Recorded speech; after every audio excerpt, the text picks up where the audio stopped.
Poderíase dicir que a casa está en Viveiro, pero non sería de todo correcto. Débese prestar atención á microtoponimia se se quere ser fiel á realidade e, sobre todo, á vocación lírica de Olalla. Para ir para a casa, hai que deixar atrás o barrio da Misericordia e chegar á parroquia de Vieiro, pasar por diante dos cines Viveiro e non subir a costa que vai ao paraíso, senón coller o camiño para a estacada, como reza o sinal que colocou o Concello, e na que na casa de Olalla lle chaman o lugar a Ameixoa.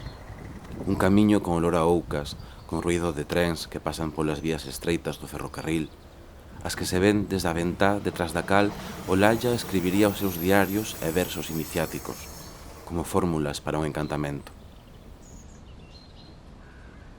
Ao pé da ventá, a mesiña de noite que se movía máxicamente logo de ler a Cortázar, como se os coellos dos que falaba o conto chegasen ao seu cuarto para remexelo todo. Di Gaston Bachelard que se pode escribir unha casa, que se pode ler un cuarto.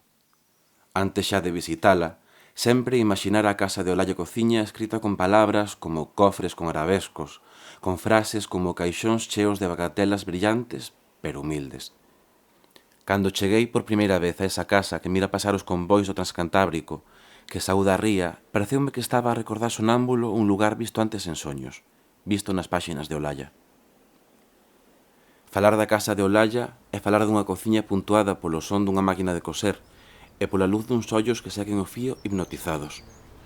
É falar dun xardín cunha parra que brinda sombra familiar e comer empanada de raias sentados á mesa debaixo desa mesma parra.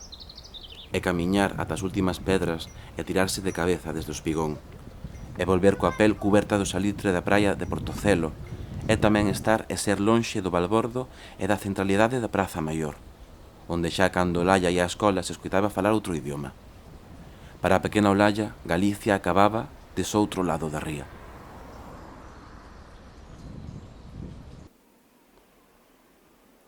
O que persiste dunha casa son os hábitos que a vivenda propicia, os acenos que la mesma vai compoñendo na xente que a habita.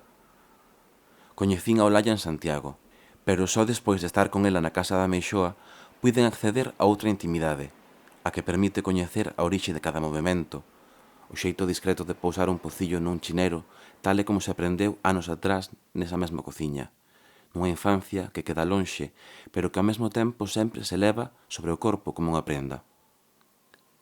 A cineasta belga Agnès Varda dicía que se abrísemos as persoas atoparíamos paisaxes dentro.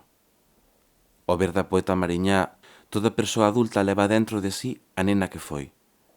Dentro de Olalla, pois, poderíamos atopar lugares vividos como seres queridos, o forno do pan da Guieira, a praia da Brela, o porto de Celeiro ou a ría de Viveiro, vista desde a casa da Meixoa.